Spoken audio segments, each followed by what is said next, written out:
Acompañamiento Leo, proyecto académico que impulsa la lectura, la escritura y la oralidad desde diferentes áreas disciplinarias y de gestión en el espacio universitario. Impulsa estrategias formativas para la construcción de una universidad lectora y refuerza los principios del sistema modular de la UAM Xochimilco. Como parte de este proyecto, se llevaron a cabo charlas con profesionales investigadores de la Unidad Xochimilco. En esta ocasión, compartimos la realizada a Marisa Isunza Breña, quien desde su perspectiva y experiencia, tanto personal como académica, enriquece y fortalece el acercamiento docente a las competencias formativas dentro del marco del sistema modular. Yo me di cuenta de lo que significaba mi vida lectora cuando mi hija empezó a leer. Yo llevaba décadas leyendo, disfrutando la lectura, apreciando y valorando la lectura, pero cuando Andrea aprendió a leer, dije, wow, el mundo ya para ella no tiene límites, ¿no? Entonces, para mí eso, en síntesis, ha sido mi experiencia como lectora y mi valoración de la lectura. Nos hace el universo infinitamente accesible, ¿no? En lo que quieras. Cualquier cosa que desees conocer, reflexionar, interrogar, profundizar a través de la lectura. Para mí también ha sido muy impresionante, tristemente impresionante, observar a través de las décadas y de los lustros la transformación de mis estudiantes en su relación con la lectura, en su aprecio y en su capacidad. No me gusta llamarle competencia, pero su capacidad para la lectura. Ahí en el módulo Conocimiento y Sociedad, bueno, tú sabes, un concepto principal y un tema principal es em, el concepto de conocimiento.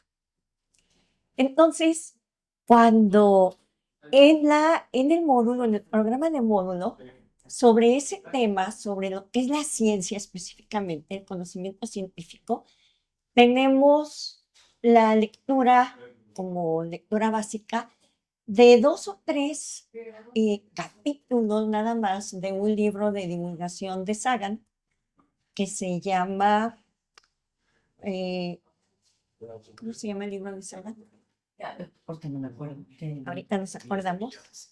No, pero el que vemos en el tronco interdivisional que tiene una portada negra con una eh, llama, con una vela, porque precisamente la idea es algo así como una luz en la oscuridad, la ciencia como una luz en la oscuridad. Pero es un libro de divulgación del cual solamente se pretende leer tres capítulos. Yo normalmente leía todo el libro con los estudiantes, no porque sea la gran profundidad sobre el concepto de ciencia, pero sí tiene elementos que a mí me parecen, ideas que me parecen muy importantes para que trabajen los estudiantes, como el concepto de pseudociencia, el concepto de la importancia de la ignorancia y de la alfabetización científica, una serie de temas que a mí me gustaba trabajar con ellos.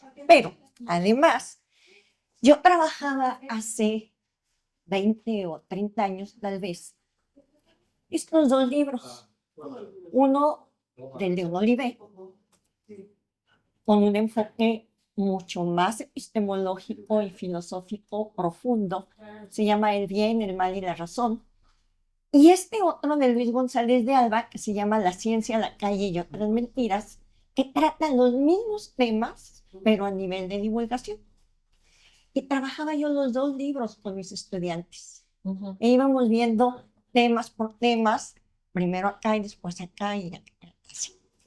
Y para mí era muy interesante y muy enriquecedor ese trabajo. Después empecé a tener que elegir uno u otro dependiendo del nivel pues de trabajo de los estudiantes, de interés de los estudiantes, de capacidades, etcétera. Y elegía uno u otro. Ya no podía ver los dos. Después tuve que dejar a Olivet y trabajar solamente con Sagan y González de Alba. Y después tuve que dejar a González de Alba y trabajar solamente con Sagan. Y en uno de los últimos trimestres que ofrecí el año pasado aquí en la universidad, mis estudiantes me dijeron que les costaba mucho trabajo comprender a Sagan. Y yo lloraba. Bueno, justo también estaba, hace rato que fui a mi cubículo, todavía tengo mi cubículo, a buscar estos libros, me encontré más literatura que veía yo con mis estudiantes para las diferentes unidades del módulo. Y también decía, wow, qué maravilloso poder trabajar a Barico, a Bolívar Echeverría, a Volpi con los estudiantes y con libros completos. Para mí, en este sentido de qué hacer, para mí siempre fue y ha sido mucho más importante poder ver a lo largo del trimestre 2 o 3 o 4 libros completos en lugar de una antología de fragmentos descontextualizados y sacados quién sabe cómo, ¿no? Entonces, elegir la literatura, elegir artículos completos, a veces a lo mejor no es libros, pero sí artículos completos sobre los temas que estamos viendo, pero como bien dices, ¿cómo hacerlos provocativos? Pues que tengan más relación con su mundo, con su realidad. Por un lado, esa sería una idea que yo he tratado de hacer. Ahora, estaba revisando mis libros y veía yo qué era lo que hacía para trabajar con ellos la capacidad lectora o la competencia lectora. Y entonces me estaba dando cuenta que además del tema propiamente dicho, por ejemplo, este libro de Alejandro Bárico sobre los bárbaros trata de cómo se ha ido involucionando tal vez la humanidad, ¿no? Esta dimensión humana de la humanidad. Pero estaba viendo yo en el prólogo del libro mis notas. Y entonces aquí yo les pregunto a los estudiantes, ¿por qué escribe este libro? ¿Y por qué lo escribe como lo escribe?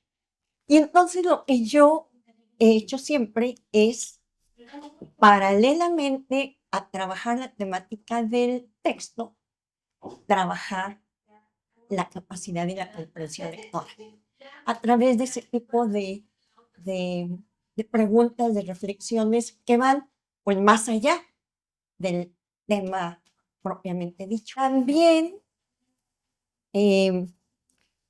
anoto, no les voy a buscar ahorita, pero anoto en mis textos, en mis lecturas, preguntas que les vayan fortaleciendo la formación de capacidad crítica y de pensamiento racional.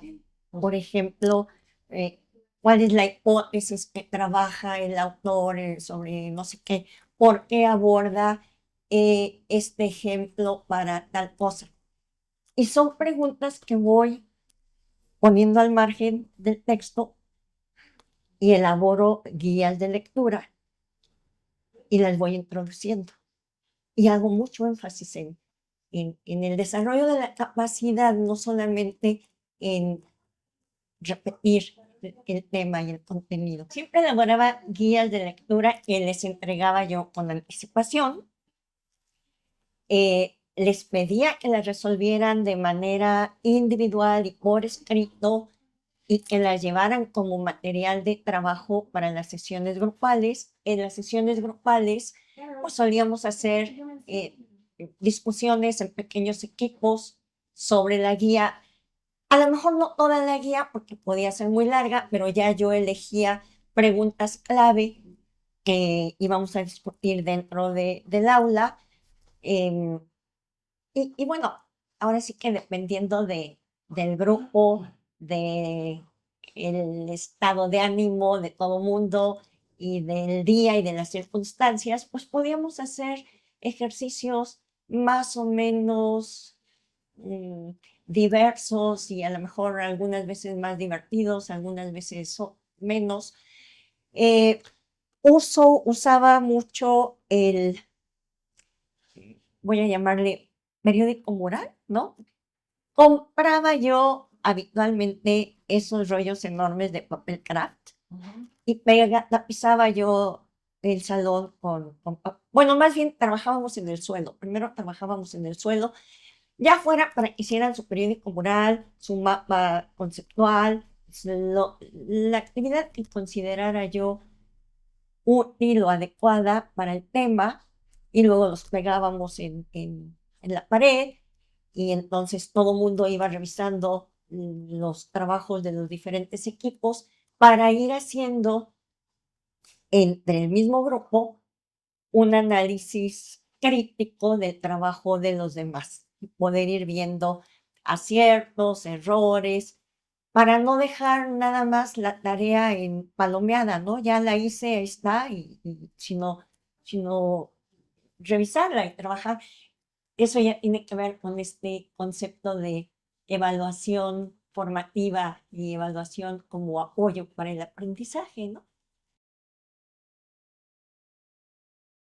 Ellas y ellos espontáneamente, y sobre todo a medida que fue en los últimos años, espontáneamente solían decir, manifestar su falta de costumbre para la lectura, su no me gusta leer, y lo que sí indagaba yo a veces era que si leían, porque tampoco es verdad que no leen.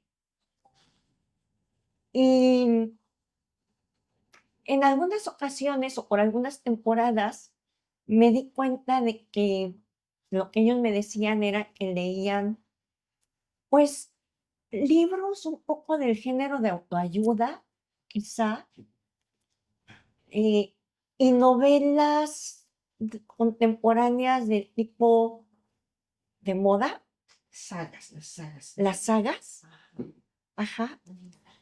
Pocas veces sí encontré, pero pocas veces encontré chicas o chicos interesados pues, en una literatura universal más universal, ¿no? Y más clásica. Ujú. Pero ciertamente, ahorita me doy cuenta, hubiera sido muy valioso dedicar tiempo expresamente a dialogar, a charlar sobre su relación con el libro y la lectura. Y yo siempre parto de la idea de que el texto es un pretexto para un montón de cosas y que dependiendo de mi intención educativa, eh, voy a usar el texto como pretexto para acá y no para acá, ¿no? Si no hiciera yo esa guía, pues podría tener pretexto para cualquier cosa. Bueno, ahora, ¿cómo nos veo a las docentes y los docentes? Pues ahí sí, en una diversidad inmensísima, ¿no? Aquí en esta universidad encuentro personas maravillosas que seguramente deben ser unas lectoras maravillosas y yo con mucho gusto voy a consultar, a preguntar, a pedir orientación. Pero también encuentro docentes, me he tenido que enfrentar más que a sus lecturas, a sus escrituras.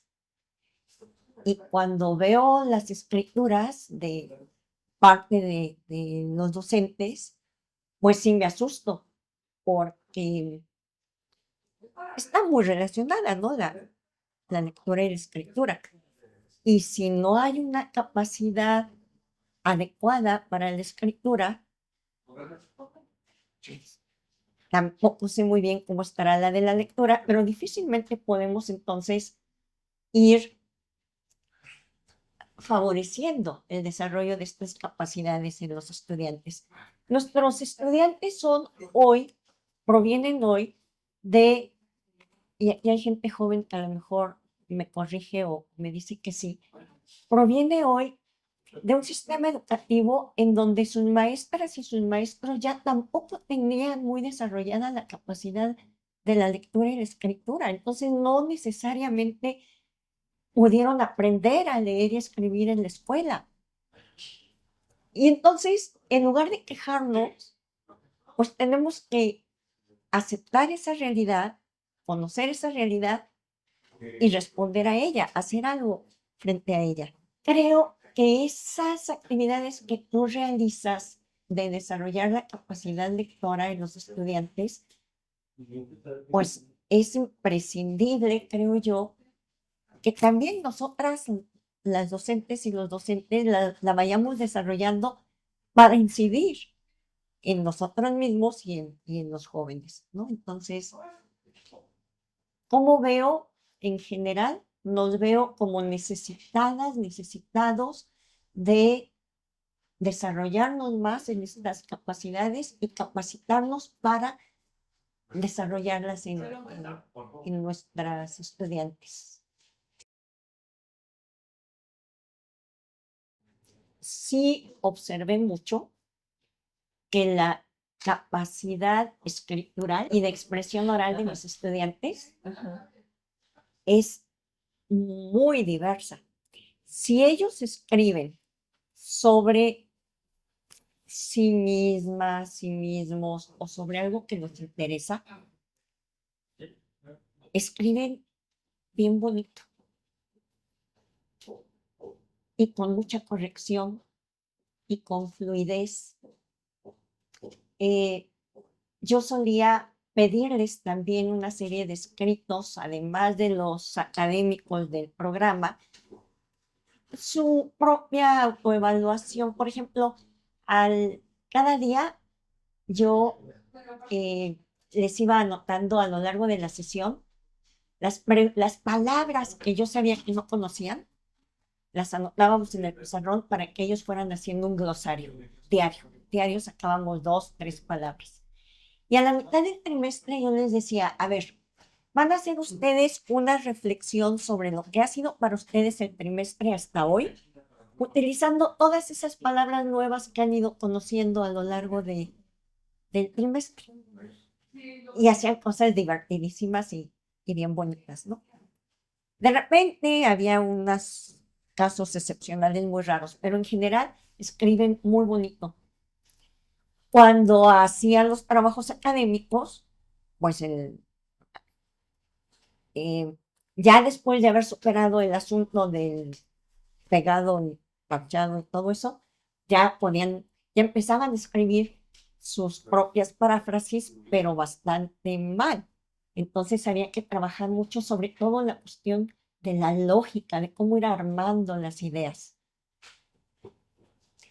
Pero me di cuenta que, por ejemplo, algunos artículos que yo trabajaba tanto con estudiantes como con profesores en los talleres de formación de profesores, cuando les ponía a hacer algún ejercicio, por ejemplo, un mapa mental sobre el artículo, eran mejores los mapas de los estudiantes que los de los profesores. Eso me sorprendió mucho y lo vi una y otra y otra y otra vez. ¿Sobre qué tipo de temas? Pues sobre cuestiones del aprendizaje. ¿Qué es el aprendizaje? ¿Qué influye el aprendizaje?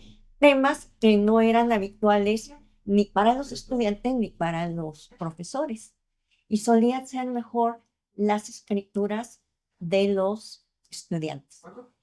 Y sobre la expresión escrita, sí observé normalmente, generalmente, que a lo largo del trimestre fueron mejorando considerablemente sus expresiones orales, que también yo las trabajaba mucho, ¿no? Mucho trabajo de exposición en el aula, de preparación para el congreso. Y sí, siempre fue muy satisfactorio para mí ver sobre todo el resultado final, ¿no? El día que presentaban sus trabajos finales, bueno, maravillosas composturas, organización, presencia. Ahí siempre vi resultados muy, muy gratificantes.